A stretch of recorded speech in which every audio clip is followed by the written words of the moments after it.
Estamos en Marcos capítulo 2, versículo 23, nos estaremos enfocando este día. Señor Jesús es el Señor del día de reposo y de todo. Jesús es el Señor del día de reposo y de todo. Marcos capítulo 2, versículo 23 al capítulo 3, versículo 6. Estamos viendo y comenzamos a ver a partir del capítulo 2 5 dramas, 5 controversias que los líderes religiosos están tratando de hacer o encontrar en contra de Jesús. Vimos las 3 primeras controversias y ahora vamos a ver la número 4 y la número 5. La primera que vamos a ver, versículos 23 al 28, es que Jesús es el Señor del día de reposo, y luego 2, que Jesús es Señor de todo, en los primeros 6 versículos del capítulo 3. Y veremos cómo los líderes religiosos de nuevo están tratando de agarrar a Jesús, están tratando de encontrar algo, de cuestionarlo, de hacer ver que Él no es quien decía ser. Y terminó, si vamos al versículo 27, en el 2:27, dice, Él continuó diciéndoles, 2:22. Nadie echa vino nuevo en odres viejos, porque entonces el vino romperá el odre, y se pierden el vino y también los odres, sino que se echa vino nuevo en odres viejos. Y porque los fariseos estaban tratando de juzgar con base en su tradición, ni siquiera con base en la ley, porque ellos tenían la ley y habían añadido a la ley toda esta cantidad de mandamientos extras para preservar a la gente de incumplir la ley y para ganarse el cielo, para ganarse la salvación. Y el Señor le dice, es que no funciona así, están perdidos. Y vemos como la Escritura misma nos dice que Jesús vino no para abolir la ley, sino para cumplirla. Jesús no estaba transgrediendo la ley. Jesús en lo que estaba haciendo, estaba mostrando que Él era Señor por sobre todo, que Él era el Mesías prometido, que Él era aquel que había sido enviado por Dios, de parte de Dios, siendo Dios mismo para hacer la obra de Dios, mostrando que Él es Señor por sobre todo. Y Él les dice, es que no puedes poner vino nuevo en un odre viejo, en un recipiente viejo que era de cuero, porque se va a romper. Y de la misma manera no puedes poner un vino viejo en un odre nuevo, porque también no va a funcionar. Tienes que poner vino nuevo en un odre, un recipiente de estos de cuero nuevo, para que se vaya añejando con el tiempo. Ambas cosas sí se va haciendo resistente, pero no puedes. Están pensando incorrectamente. ¿Se acuerdan que juzgaron a Jesús porque se sentó supuestamente con seres de dudosa reputación que eran los publicanos? Y le juzgaron. Y Él dijo, que es justo lo que estuvimos haciendo ayer, Él vino porque dice que hay muchos enfermos y los enfermos venían a Él porque tenían necesidad y que Él había venido a dar salvación. Él había venido a hacer eso, lo que estaba haciendo, comiendo con los pecadores. Él había venido, dicen los médicos, los que están sanos no tienen necesidad de médicos, sino los que están enfermos. No he venido a llamar a justos, sino a pecadores. Estaba cenando con ellos, estaba almorzando con ellos, estaba festejando con ellos porque había llamado a Mateo y seguramente algunos otros habían creído y se estaba regocijando con ellos. No es como ustedes piensan. Él había venido a hacer todo nuevo, Él había venido a cumplir la ley. Y en cada una de estas controversias surgió una pregunta, surgió un pensamiento o algo que Jesús hizo que se cuestiona. Jesús lo responde categóricamente y básicamente se quedan sin argumento y no saben qué decir. Y estas dos situaciones son bastante similares. Pero veamos el versículo que nos atañe, capítulo 2, versículo 23. Aconteció que un día de reposo Jesús pasaba por los sembrados y sus discípulos, mientras se abrían paso, o sea, estaban pasando literalmente entre los sembrados, sembradíos o como les quieran decir, comenzaron a arrancar espigas. Hasta ahí nada fuera de lo usual. Es como que vayas por un campo de manzanas, estás caminando por ahí y encuentras manzana y tienes hambre, pues arrancas una manzana y te la comes, ¿no? Nada fuera de lo usual. Pero, versículo 24 dice, los fariseos le decían, mira, ¿por qué hacen lo que no es lícito en el día de reposo? Ok, uno se pregunta algo, ¿qué estaban haciendo los fariseos? O sea, literalmente andaban como siguiendo a Jesús a escondidas, viendo cómo le agarraban, siguiendo cada una de sus pisadas para ver cómo le cuestionaban, para ver si hacía algo malo. Sabían que en el día de reposo era todavía más limitado lo que se podía hacer, y no era ese el punto del día de reposo. Por eso les dice lo de los odres nuevos. Es que ustedes están pensando mal. Ustedes no se daban cuenta que aquel a quien ellos esperaban, el Mesías, ya había venido. Y había venido para hacer todo nuevo. No era como ellos pensaban. ¿Por qué eran los fariseos así? ¿Por qué los fariseos ponían todas esas reglas? Porque en un sentido estaban tratando de ganarse el cielo. Porque en un sentido habían sido esparcidos, habían regresado a su tierra, pero estaban siendo esclavos. Querían dejar de ser esclavos, entonces querían que el Mesías regresara para libertarlos de la opresión. Y ellos pensaban que en su justicia, siendo buenos, cumpliendo la ley, no les iba a volver a pasar lo que les pasó, de que el Señor los mandó y los regó por todas las naciones. Entonces, con una buena intención, para que la gente no infringiera la ley, pónganle que esta es la ley, puso cercos todavía más amplios, que es lo que generalmente hace la religión, puso cercos afuera del círculo para una doble seguridad. Los fariseos tenían una buena intención. Lo que querían hacer es que la gente no tropezara en esos cercos y que entonces fueran regados por las naciones, esparcidos por las naciones de nuevo.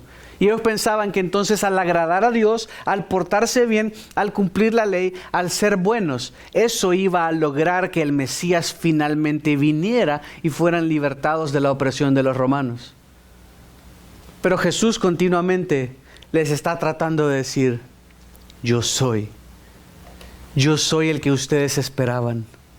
Están pensando de una manera que no tienen que pensar. Yo he venido a cumplir la ley, no a pasarle por encima, pero al mismo tiempo, como dirá en este texto, Él es Señor incluso del día de reposo. Él es Señor de todo.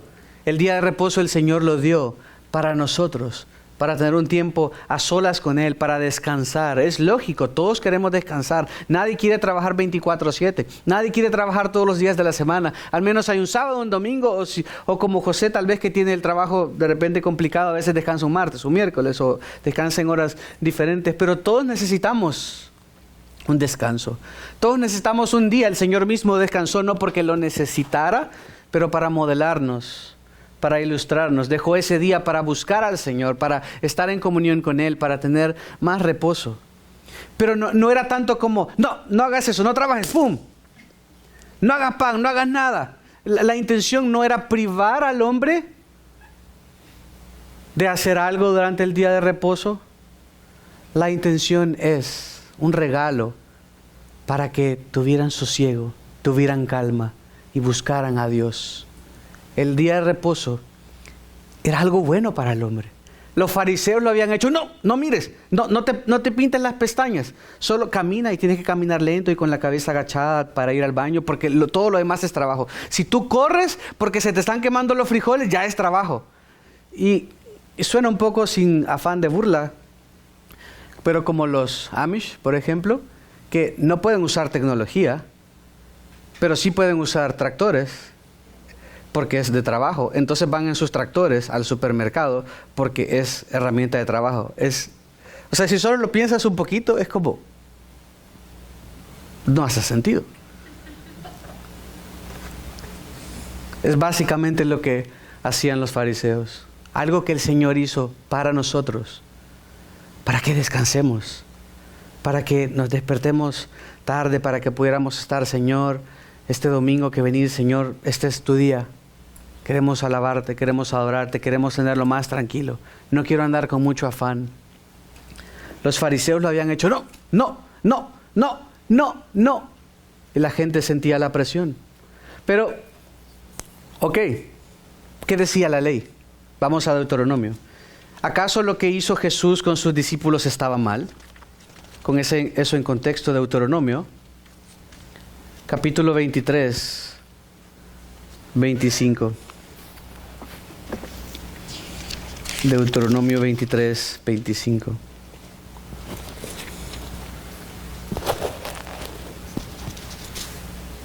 Tenemos algo que habla exactamente un artículo, un punto de la ley. Cuando entres en la cosecha de tu prójimo. Porque es lógico, los caminos estaban ahí, vas a pasar por una cosecha de tu prójimo. Cuando entres en la cosecha de tu prójimo, entonces podrás arrancar espigas con tu mano. O sea, arrancar para comer, lo que hicieron. Lo podrás hacer. Pero no meterás la hoz, la cuma decimos en El Salvador, no sé cómo le llaman a México, en esa herramienta para cortar. No meterás la hoz a la cosecha de tu prójimo. Eso sí sería trabajo. Si yo me pongo a cortar, y bueno, estoy cortando, estoy trabajando, estoy haciendo algo. Pero si tú tienes hambre en el día de reposo y vas pasando y eres un extranjero y la comida no está ahí y vas pasando, la ley te permitía incluso, aunque fuera de alguien más, no era robo, te lo permitía. ¿Por qué? Porque esta era la hospitalidad también de la ley. Era una ley que permitía la hospitalidad para el extranjero, para el viajero y para el necesitado. O sea, el caso de Jesús y sus discípulos, ellos tenían hambre seguramente, estaban pasando por un campo, lo arrancaron. Estaba perfectamente bien, no estaban dañando a nadie, pero recuérdense, los fariseos estaban tratando de encontrar una excusa. Y los fariseos estaban pensando en este cerco más amplio. Éxodo 20, en Éxodo 20, capítulos 9 y 10.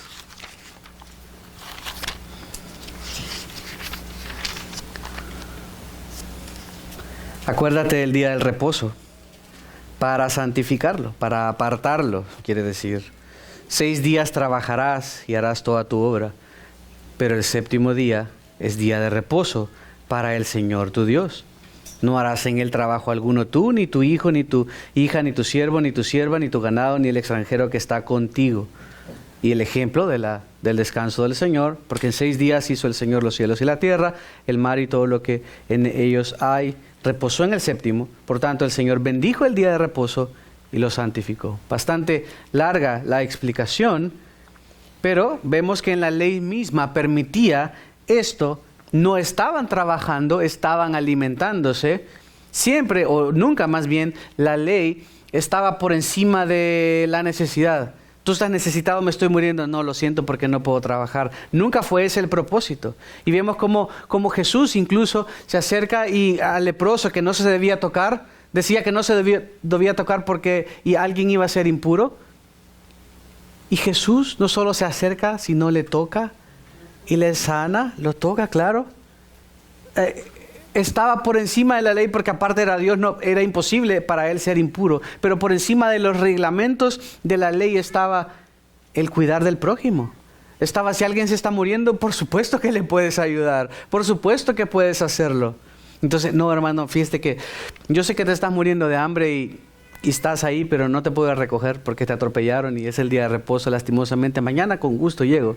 Y mientras tanto te quedas en la calle. Ese no era el punto. Pero los fariseos habían llegado a un extremo de que no. Y la ley misma decía que tú podías hacer esto. Para Jesús, el amor y la hospitalidad que la ley permitía eran mayor mismas que la ley. No estaba infringiendo la ley. De hecho, vemos claramente que estaba alineado con la ley. Para los fariseos era todo lo contrario. Para los fariseos estaban tratando de conspirar en contra de él. Si no hubiesen andado detrás de él. A ver qué hacen. Tómenle fotos. Asegúrense de tomar fotos. Documenten todo. Según la tradición de los fariseos, la gente podía comer las cabezas del grano, pero no podía arrancar las espigas. Pero vimos en Deuteronomio que la ley decía que un extranjero, alguien que estaba ahí, que eso no era robo. No estaban robando, no estaba transgrediendo la ley. Pero de nuevo, ellos para que la gente no se pasara ponían un cerco todavía mayor. El punto es que debían confiar en la provisión de Dios. Esa ley que permitía o que era pensada en hospitalidad, que era pensada para los extranjeros, para los que tenían necesidad y tal, resaltaba la provisión de Dios, que Dios estaba ahí para proveer, que de Él es todo Eso vemos en la Escritura constantemente. Dice, cuando pases por el campo de otra persona, no importa, está bien, se te permite agarrar. Ya si cortas y metamos en el camión, aprovechemos. Porque, bueno, eso por uno sí sería trabajo y sería robo. Pero no estamos hablando de esto. Sería de que quieres agarrar una manzana, quieres agarrar un fruto, están pasados de hambre, hay un pozo, no es tuyo, pero te permitía la ley hacer esto. Que era una manera de cuidar a los extranjeros, a los viajeros y a los necesitados. Los fariseos de nuevo ponían más leyes para asegurarse que el Mesías vendría y que no los encontraría faltos. El deseo estaba ahí, querían realmente que el Mesías viniera, pero por las razones equivocadas y de la manera equivocada. Miremos versículos 25 de Marcos. Jesús les contestó, porque ellos dijeron, ¿por qué hacen lo que no es lícito en el día de reposo? Jesús les contesta, versículo 25, ¿nunca han leído lo que David hizo cuando tuvo necesidad y sintió hambre? Él y también sus compañeros. ¿Cómo entró en la casa de Dios en tiempos de Abiatar, el sumo sacerdote, y comió los panes consagrados? O sea, eso era mucho peor. Que no es lícito a nadie comer, sino a los sacerdotes, y dio también a los que estaban con él. Vayamos entonces a 1 Samuel para leer ese relato de primera mano. 1 Samuel. Jesús le da un ejemplo de la Escritura, siendo el hijo de David, siendo el heredero de David. Les da un ejemplo de aquel que era uno de sus meros, de aquel que era un referente para ellos. 1 Samuel 21, 1 al 6. David estaba huyendo y dice que llegó David a Nob, al sacerdote Ahimelech, y Ahimelech vino tembloroso al encuentro de David y dijo, ¿por qué estás solo y no hay nadie contigo? Y David respondió al sacerdote Ahimelech, versículo 2, el rey me ha encomendado cierto asunto y me ha dicho que no sepa nadie acerca del asunto por el cual te envío y que te he encomendado.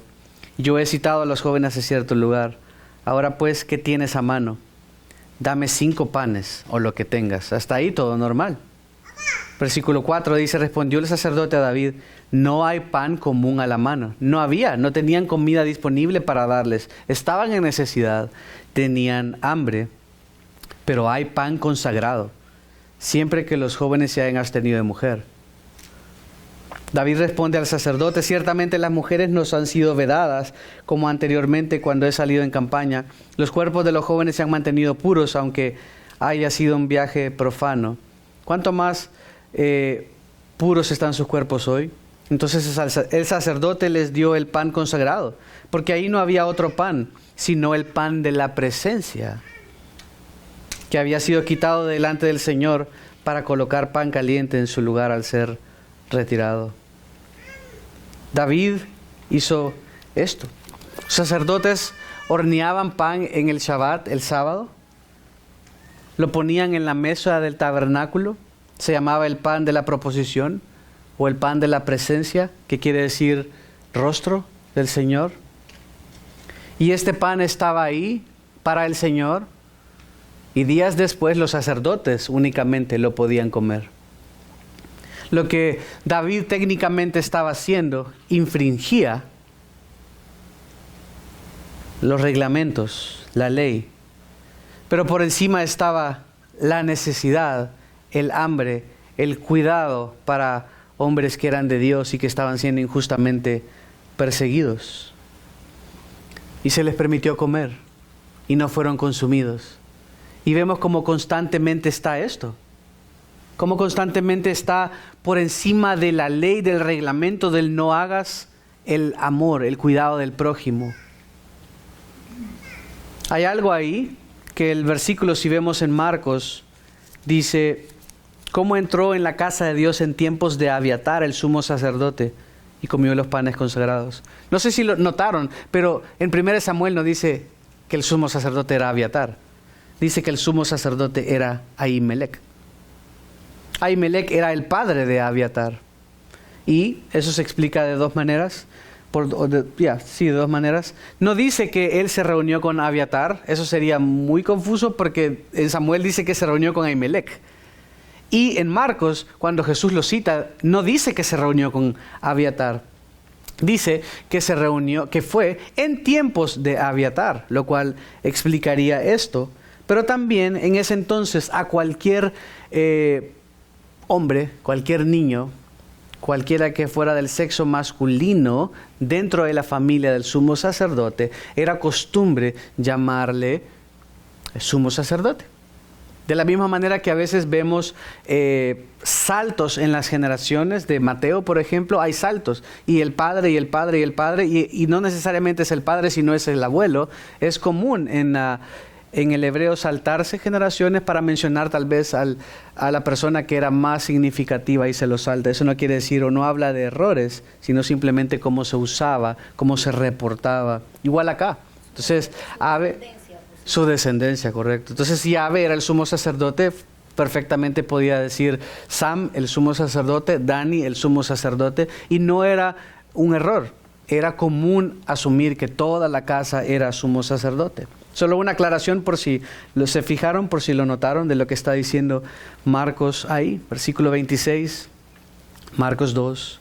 Como entró en la casa de Dios en templos de Abiatar el sacerdote, comió los panes consagrados que no es lícito a nadie comer, sino a los sacerdotes. Y dio también a los que estaban con él. Y dice eso Jesús como por si dijeran, no, es que David era David. Y hubo excepción con David. Pero no, también comieron los soldados que estaban acompañando a David. Hubo una excepción. ¿Por qué? Porque primaba más el amor, el cuidado al otro, el cuidado al extranjero, al necesitado, al viajero, que el cumplir literalmente, no sabes qué, no te puedo dar.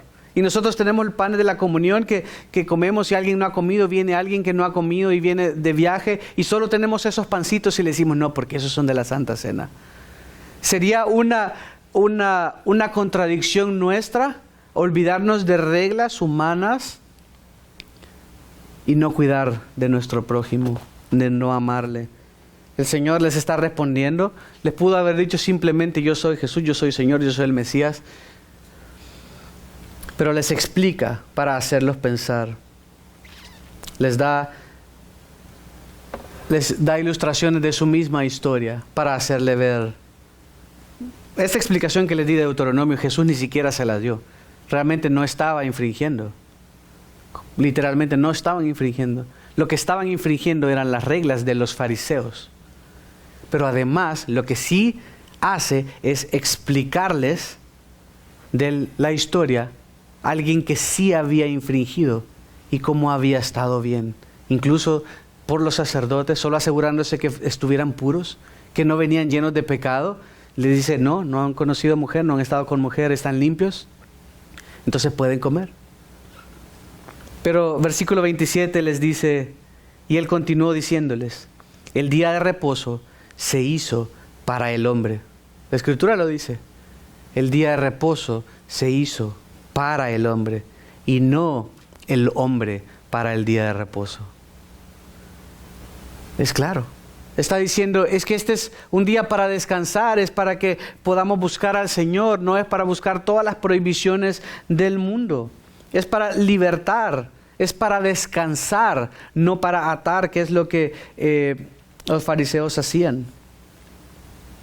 Para ellos el sábado era un mandamiento, era un medio para ganar el favor y la bendición de Dios. Ellos usaban el cumplir el sábado, en cumplir todos esos reglamentos que ponían para ganarse el favor. Entonces ya cumplí, hice todo esto, entonces el Señor está bien conmigo. Cuando el Señor lo había hecho para que tú descanses, para obligarnos a descansar. Imagínense que las empresas no estuvieron obligadas a darnos a descansar. Dale, y dale, y dale, y dale. 8 horas, 10 horas, 12 horas, 14 horas, lo que sea, porque no tienen que descansar. ¿Y quién dice que tienen que descansar? Pero por eso hay reglas, por eso hay lineamientos para hacerlos descansar. Y la idea es esto, ayudarnos a pausar, a no trabajar en este periodo, a venir y buscar al Señor. Pero el día del reposo había sido hecho para el hombre, no al revés. Y finalmente les dice un último argumento ahí en esta porción al menos. Dice, por tanto, el Hijo del Hombre es Señor aún del día de reposo. Está diciéndole, el Hijo del Hombre, este Mesías que ustedes conocen, está continuamente apuntando a que Él era el Hijo del Hombre, que vimos en textos anteriores, que era su descripción de sí mismo favorita. Es el Hijo del Hombre, no está siendo humilde. Jesús está diciendo, yo soy el Mesías de Daniel 7:14. Yo soy ese Hijo de Hombre que vendría, que descendería y que un día el Señor le va a dar el reino. Está diciendo, este Hijo de Hombre que ustedes esperan, este Mesías, esta figura, yo estoy aquí y yo les estoy diciendo que yo soy Señor incluso del día de reposo. Por eso dejen de pensar en sus esquemas anteriores, dejen de estar colocando vino antiguo en odres nuevos, sino miren, dense cuenta, yo estoy aquí, el Mesías está acá, yo soy Señor por sobre el día de reposo, yo estoy con ellos, yo conozco la ley, yo les estoy diciendo lo que debe ser, yo soy. Le estaban cuestionando a Dios mismo acerca de algo que Dios mismo estableció. ¿Ustedes creen que Dios mismo iría en contra de algo que Él mismo estableció? Les estaba enseñando el espíritu detrás de la ley. Les estaba enseñando de lo que se trataba. Esto no se trataba de cumplir para alcanzar. Estas normas son para que me comprendan más, para que sepan que ustedes mismos no pueden alcanzarlo, porque siempre va a haber una espinita, siempre va a haber un fallo, y ustedes lo que necesitan es un Salvador, y por eso yo he venido a dar mi vida en rescate por muchos, porque ustedes no lo pueden alcanzar, no han podido, y por eso vez tras vez han sido disciplinados. La respuesta no es agregar más leyes, agregar más culpas y andar vigilando a la gente a ver qué se puso Deina, a ver qué dijo José, qué no dijo José, qué hizo Ale, qué no hizo. Esa no es la solución. La solución no es poner cámaras en la casa de todo el mundo para asegurarse que todos leen la Biblia, para asegurarse que todos están de rodillas buscando a Dios a cierta hora. Esa no es la solución. No es la solución poner más normas. No es esa. Pero los fariseos, eso querían hacer, poner más normas. Lo que querían era hacer que el Mesías viniera. Pero el Mesías ya había venido, estaba ahí, les estaba diciendo cómo debía ser, les estaba diciendo, tranquilos, yo estoy acá, no pongan carga sobre la gente. Disfruten. Este día de reposo es para ustedes. Es para buscar al Señor. No es para ponerse más carga, que se sintieran más oprimidos. Esto es la religión. Esto es lo que hace la religión. Te hace sentir más cargado. Te hace sentir más oprimido. Pero qué bueno saber que en el Señor, que el punto no era, por ejemplo, el punto no era ganar el favor o la bendición del Señor.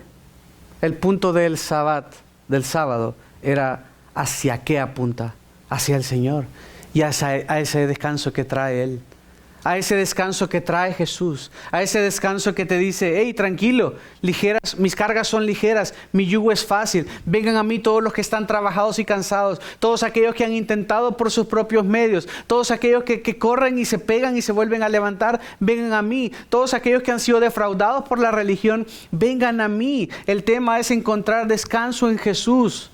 El tema es un día llegar al cielo y que Él diga, bien, buen siervo y fiel, entra al gozo de tu Señor, y que nos demos cuenta que no fue por nuestro mérito, que nos demos cuenta que no fue por nuestro desempeño, no fue por todas las caritas alegres que teníamos, no fue porque teníamos pocos deméritos, sino únicamente la única razón va a ser por lo que ese Cordero hizo en la cruz, una vez y para siempre.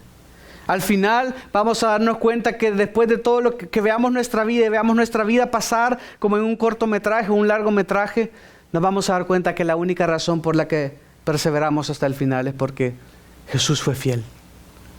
Y por sus llagas fuimos sanados y curados. Y por su perdón fuimos perdonados. Y por su sacrificio hemos sido aceptos delante de Dios. Y en el siguiente capítulo 3, versículos 1 al 6, continúa el drama. Este es el quinto La quinta controversia que vemos de manera similar a una controversia, Jesús responde y los líderes religiosos se quedan sin palabras para poder decir. Y vemos a Jesús de nuevo siendo Señor sobre el día de reposo, pero también siendo Señor sobre todo, revelando, mostrando que nada hay por encima de Él. Y esto nos tiene que dar confianza a nosotros, nos tiene que dar alivio al saber que Él es Señor por sobre todo, que nada está por encima de Él, que nadie ni siquiera puede conspirar delante de Él, porque Él sabía que estos hombres estaban tratando de conspirar, estaban tratando de señalarlo, estaban tratando de encontrar algo para hacerlo culpable, y Él sabía que nadie le entregaría. En la oración de la iglesia en Hechos 4, cuando apresan a 2 de los apóstoles de Jesús, dicen lo que hicieron estas autoridades. Miren lo que hicieron, los entregaron para hacer, dice, lo que tu mano soberana predestinó para que hicieran. Siempre fue parte del plan de Dios y Jesús estaba en control, mostrando su señorío, mostrando que Él está por sobre todo. Hermanos, el Jesús que seguimos, el Jesús que amamos, el Jesús que nos ha transformado y que dio su vida por nosotros, es Señor sobre todo. Nada hay por encima de Él y debemos confiar en Él. Debemos confiar salvíficamente en Él. Debemos confiar nuestras vidas diariamente a Él. Y el relato comienza diciendo que otra vez entró Jesús en una sinagoga y había ahí un hombre que tenía una mano seca. Obviamente, al entrar en la sinagoga era generalmente también el día de reposo. Dice que había un hombre que tenía una mano seca, simplemente la mano tiesa. Y lo observaban para ver si lo sanaba en el día de reposo. Se me hace que hasta que lo trajeron para ponerle una carnada a Jesús para ver si lo hacía. Ya la tenían un poco en contra de Él. Lo interesante es que cada argumento, cada controversia, realmente ellos no tenían nada que decir. Los dejaba sin palabras usando la palabra misma. Lo observaban para ver si lo sanaba en el día de reposo para poder acusar a Jesús. Pero nótese la dureza de su corazón como Jesús mismo lo reconoce después. A ver si lo sana. Les importaba nada la salud de este hombre. Les importaba muy poco el cuidado de las personas. Todo lo que querían es que las personas se sometieran a un esquema religioso. Y es lo que vemos en muchas iglesias en el mundo. Dentro del evangelicalismo o no. Es lo que vemos. Que la gente quiere que otros se conformen a mi modo de ver a Dios, a mi modo de hacer iglesia, a mi modo de acercarme a Dios. Sin importarles la gente verdaderamente. Sabían que Jesús amaba a la gente, sabían que la gente era prioridad, sabía que les quería sanar, que les quería perdonar, que quería cuidar de ellos. Por eso estaban observando como, mira, ahí viene, ahí está, que se le acerque, que sepa que está aquí. Lo observaban, dice, para ver si lo sanaba en el día de reposo, para poder acusar a Jesús. ¿Es lo peor cuando un hermano acusa a otro? Los hermanos deberían cuidarse. Los hermanos deberían, no sé, estar ahí, no ser ponededos, ¿no? Chismosos. Es feo cuando un hermano, mira mamá, agarró una galleta. Mira mamá hizo tal cosa. Y estás como esperando ahí, como ya la va a agarrar. Y en lugar de decirle, hermana, no lo hagas, te vas a meter en problemas. Está como, ojalá que lo agarre para decirle a mi mamá que lo hizo para que se meta en problemas. Creo que a todos nos ha pasado. Hemos visto a nuestros hijos o tal vez nosotros éramos así. Estos eran los fariseos. Sé que no habían cámaras, pero todos estaban con el teléfono así, listos para agarrar la selfie. O para así, Jesús estaba atrás y ellos con el teléfono así para agarrar la selfie a Jesús sanando al tipo en el día de reposo, para tener evidencia. Estaban tratando de agarrarlo justo en el momento porque no les interesaba a la gente. Jesús le dijo al hombre que tenía la mano seca, levántate y ponte aquí en medio. Jesús sabiendo, lógicamente, por eso les digo, Él es Señor de todo. Porque Jesús sabía lo que estaba haciendo. No lo iba a ocultar, sabía que los iba a apoyar, los iba a inquietar, sabía que estaban esperando esto, sabía que Él había venido a morir. Sabía que todo esto Él lo podía hacer tal vez en lo privado. Mira, acércate en la esquina, a la vuelta hay un sicómoro, a la vuelta de la sinagoga, veámonos cuando termine el servicio. Nos vemos ahí, yo te hago la sanación. Veámonos ahí, tranquilo, pero mira, charros. Jesús le dice, ponte aquí en medio, donde todos te ven. Levántate, ponte aquí en medio. Entonces Jesús dijo a los otros, ¿es lícito en el día de reposo hacer bien o hacer mal? ¿Salvar una vida o matar? ¿Qué hacían ellos? Guardar silencio. O sea, los está apretando fuerte. ¿Es lícito hacer bien o hacer mal? ¿Salvar una vida o matar? Y es relevante por dos cosas. Miren Deuteronomio 30. Deuteronomio 30 es el final de la ley. Es el resumen. Deuteronomio es el resumen a modo de predicación, digamos, de la ley por parte de Moisés, de Éxodo, de Levítico. Deuteronomio 30, versículo 15, y está cerrando. Y mira lo que el Espíritu de Dios dice a través de Moisés en Deuteronomio 30, 15 y después versículo 19. Mira, yo he puesto hoy delante de ti la vida y el bien, la muerte y el mal. Palabras similares a las que Jesús les dice. He puesto delante de ti la vida, el bien, la muerte y el mal. Obviamente ahí con referencia al día de reposo, pero el bien es el bien y el mal es el mal, sea día de reposo o no día de reposo. Y en última instancia, a estos hombres era claro que no les importaba este tipo. Todo lo que les importaba era deshacerse de Jesús. Y va a decir ese texto en el versículo 6, que entonces comenzaron a conspirar para matar a Jesús. Eso les incomodó mucho, porque ellos ya lo habían platicado, ya lo habían concebido en su corazón. Y cuando Jesús les dice, ¿es lícito en el día de reposo hacer bien o hacer mal, salvar una vida o matar? Les está citando la ley misma. El sermón final de Moisés les está diciendo, el matar incluso porque ellos estaban conspirando para matarle en el propio día de reposo, maquinando, en lugar de estar en adoración y tranquilos buscando a Dios. ¿Qué están haciendo los fariseos? Conspirando para matar a Jesús. Están trabajando más de lo que estaba trabajando Jesús. Versículo 19 de Deuteronomio 30, Deuteronomio 30, 19. Al cielo y la tierra pongo hoy como testigos contra ustedes de que he puesto ante ti la vida y la muerte, la bendición y la maldición. Escoge pues la vida para que vivas tú y tu descendencia amando al Señor tu Dios, escuchando su voz y allegándote a Él. Los fariseos estaban haciendo exactamente lo opuesto, juzgando a Jesús que estaba a punto de sanar a este hombre que estaba con su mano seca en necesidad. Quiero que me acompañen a Primera de Reyes, porque este texto al ver o al pensar en este hombre con la mano seca, no sé si lo recuerdan, pero esto pasó también de manera similar. Primera de Reyes, capítulo 13,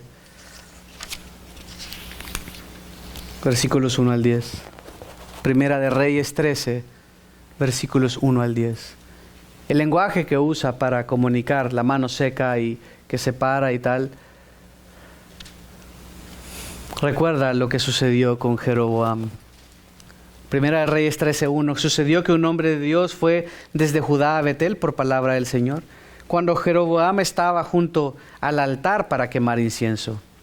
Y el hombre de Dios clamó contra el altar por palabra del Señor y dijo, oh altar, altar, así dice el Señor, a la casa de David le nacerá un hijo que se llamará Josías, y él sacrificará sobre ti a los sacerdotes de los lugares altos que queman incienso sobre ti, y sobre ti serán quemados huesos humanos. Aquel mismo día dio una señal y dijo, esta es la señal de que el Señor ha hablado, el altar se romperá y las cenizas que están sobre él se derramarán. Cuando el rey oyó la palabra que el hombre de Dios había clamado contra el altar de Betel, extendió su mano desde el altar y dijo, préndanlo. O sea, agarren a este hombre de Dios que está haciendo esto. Pero la mano que extendió contra él se le quedó rígida, se le quedó la mano seca, como el hombre que estaba en la sinagoga ahora en el capítulo 3 de Marcos. De modo que no podía volverla hacia sí, se quedó como una mano de palo, un brazo de palo. El altar se rompió y las cenizas se derramaron del altar conforme a la señal que el hombre de Dios había dado por palabra del Señor. Versículo 6, el rey respondió al hombre de Dios: te ruego que supliques al Señor tu Dios y ores por mí, para que mi mano me sea restaurada. El hombre de Dios suplicó al Señor y la mano le fue restaurada y quedó como antes. Entonces el rey dijo al hombre de Dios: ven conmigo a mi casa, refréscate, lo invita, y en teoría arrepentido y tal, pero después nos damos cuenta en el versículo 33 y 34 de lo que sucedió realmente. Después de este hecho, Jeroboam no se volvió de su mal camino, sino que volvió a nombrar sacerdotes para los lugares altos del pueblo. Al que lo deseaba lo investía para que fuera sacerdote de los lugares altos, y esto fue motivo de pecado para la casa de Jeroboam. Recuerda este rey que también se le secó la mano de manera similar, la misma infidelidad de los fariseos. Porque los fariseos de igual forma continuarían pecando, continuarían oponiéndose a Dios. Así como Jeroboam fue temporal y siguió, estos fariseos ni siquiera fue nada temporal, siguieron oponiéndose a pesar de ver la obra de Dios. Porque miren el versículo 4 de Marcos 3:4 dice: entonces Jesús dijo a los otros: ¿es lícito en el día de reposo hacer bien o hacer mal, salvar una vida o matar? Citando la ley, como leímos. Pero ellos guardaban silencio, versículo 5, mirando con enojo a los que lo rodeaban. ¿Por qué? Por celo, por indignación. Entristecido, dice, por la dureza de sus corazones, que nos ayuda a entender qué es lo que quiere decir que estaba enojado. Era un celo santo. Entristecido por la dureza de sus corazones. ¿Cómo puedes importarte más estos esquemas religiosos? ¿Cómo puede importarte más algo que ni siquiera va a ser trabajo, como veremos? Porque Jesús ni hizo nada, Jesús solo habló. Eso no era trabajo. Pero el acto de sanación, que ni siquiera era por Él, por así decirlo, sino que era por el poder del Espíritu Santo, pero porque habló, no estaba supuesto a hacer trabajo. Pero ellos estaban duros. A mí no me importa este hombre, yo lo que quiero es que este tipo no esté acá. Le dijo al hombre, de manera similar como el hombre de Dios le dijo a Jeroboam: extiende tu mano. Y él la extendió y su mano quedó sana. Jesús ni lo tocó. Jesús no tuvo que hacer nada. Jesús solo le dio instrucciones y su mano quedó sana. Pero cuando los fariseos salieron, enseguida comenzaron a tramar con los herodianos en contra de Jesús para ver cómo lo podían destruir. Qué triste, ¿no? Estaban diciendo los fariseos que amaban la ley y que querían cumplir la ley para que el Mesías viniera. Estaban decidiendo la muerte. Moisés les dice: ¿qué van a decir? ¿El bien o el mal? ¿La vida o la muerte? Estaban escogiendo la muerte. ¿La muerte de quién? Del Mesías. Aquel a quien decían esperar, aquel a quien querían agradar, tomando la ley para beneficiarse a ellos mismos, tomando la ley para simplemente pasarla por encima del bien del prójimo. No era esto, no se trataba de eso.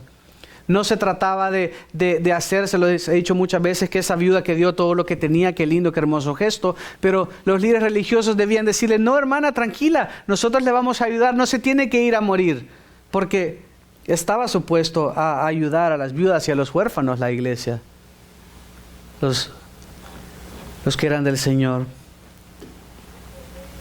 pero no lo hicieron, se servían a sí mismos.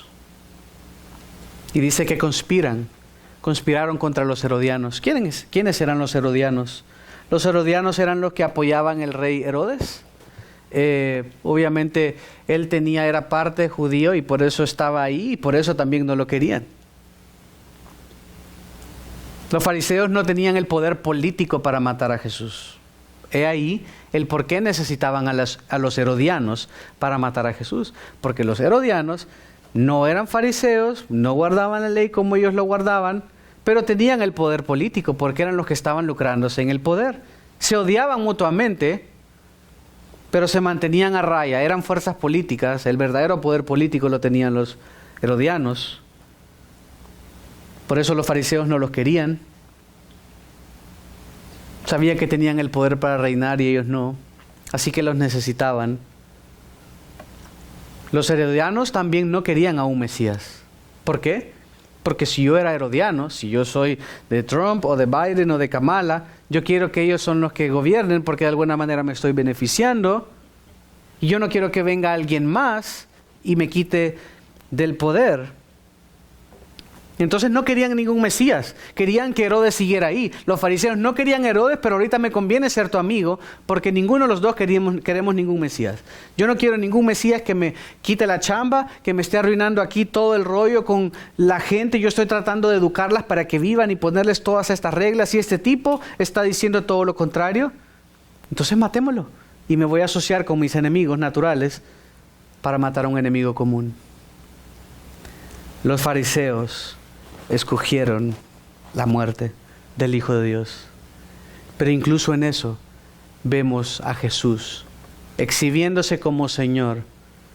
Literalmente se identificó al decir el Hijo del Hombre en la porción anterior como yo soy el Mesías. Yo soy ese enviado que ustedes esperan.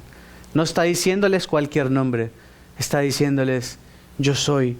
Y me siguen perdiendo. Y no me ven porque están pensando no como deberían pensar, porque están interpretando la Escritura a su conveniencia, porque están poniendo el bienestar de ustedes y de sus esquemas religiosos por encima. Pero el Señor es Señor del día de reposo y es Señor de todo, porque Él pudo haberlo hecho escondido y Él se los puso en bandeja de plata para que conspiraran de tal manera que, como dijo Moisés acerca de José, Génesis 50:20, lo que sus hermanos planificaron o destinaron para mal, el Señor lo usó para bien. Pero siempre fue parte del plan y propósito de Dios. Jesús estaba en control, estuvo en control todo el tiempo. Sabía que eso iba a comenzar un proceso todavía más agresivo, más contundente de buscar matarle. La traición era sabiendo que era en contra de la religión de ellos, sabiendo que era una ofensa para ellos decir que alguien era Dios, sabiendo que era una ofensa para ellos también que alguien transgrediera el día de reposo, aunque sabemos que no lo era. Éxodo 31, y ahí vamos a ir cerrando. Éxodo 31, versículos 14 y 15 dice: por tanto, han de guardar el día de reposo porque es santo para ustedes. Todo el que lo profane ciertamente morirá. He ahí por qué lo querían agarrar en el día de reposo. Porque sabían que era la excusa para matarlo. Y decirle: Herodes, mira, sé que tú eres parcialmente judío, pero nuestra ley, si tú quieres que estemos ahí tranquilos, ayúdanos a matarlo, porque pues este tipo está yendo en contra de nuestra ley y la gente está preocupada y así se manipulan las cosas. Por eso era tanta aferrarse con el día de reposo. Porque querían, en última instancia, matar a Jesús. No obstante, Jesús estaba en control. No obstante, Jesús estaba asegurándose de decir: yo soy Señor de todo, yo estoy en control de esto, yo hago esto, y ni siquiera en ningún momento transgredió la ley. Pero como ellos habían agregado más a la ley, ¿qué es lo que pasa con la religión? Dicen: no, nosotros creemos en la Escritura. Claro, pero tienes la tradición, tienes la palabra, lo que dice tu líder, entonces lo del líder, más la tradición, más la cultura, más todo lo demás, está a la par de la Biblia y en última instancia viene haciéndose más que la Biblia.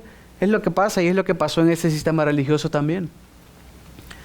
Decían que había faltado el día de reposo cuando realmente no lo hizo. El Señor les dice: están pensando mal, odres viejos, vino nuevo, etcétera, etcétera. Señor es el Señor del día de reposo y es Señor de todo. La pregunta hoy es: ¿también Señor de tu vida? ¿Está permitiendo que Él sea el Señor de tu vida? ¿Que mande tus acciones o lo tienes relegado a una esquina de tu corazón, a una esquina de tu mente? ¿Está Él dictando todo lo que debes hacer y es Él el motivo de tu adoración? ¿Es Él el motivo de todo lo que haces? ¿Le estás amando con todo tu corazón? ¿O estás yéndote tras otros dioses? Porque Él es Señor. ¿Estás tomando el descanso también que el Señor destinó para ti? ¿Estás descansando adecuadamente para, sí, descansar lógicamente, pero también para buscar al Señor? Para decir: Señor, gracias por este descanso, porque he trabajado fuerte, ahora puedo echarme esta siesta y ahora puedo venir y puedo congregarme también y estar delante de ti. Estás siendo también considerando a los demás, a los que tienes a un lado, siendo misericordioso. O estás poniendo reglamentos que la Escritura no pone. Estás poniendo líneas, cuadros, cercos adicionales que la Escritura no menciona. Y olvidándote de las personas. Eso es lo que hace la religión. Y nosotros fácilmente nos convertimos en religiosos. Y algo que no cae en nuestras estructuras, lo echamos a un lado, lo sacamos. Y debemos tener cuidado. Que el Señor nos guarde, que el Señor nos ayude a reconocer que Él es Señor de todo. Y que lo podamos adorar. Porque Él es Señor de todo. Él está mostrando que Él es el Mesías, que Él es el Hijo de Dios. Y que podamos vivir vidas rendidos a Él. Les invito a ponerse en pie. Vamos a terminar orando y cantando.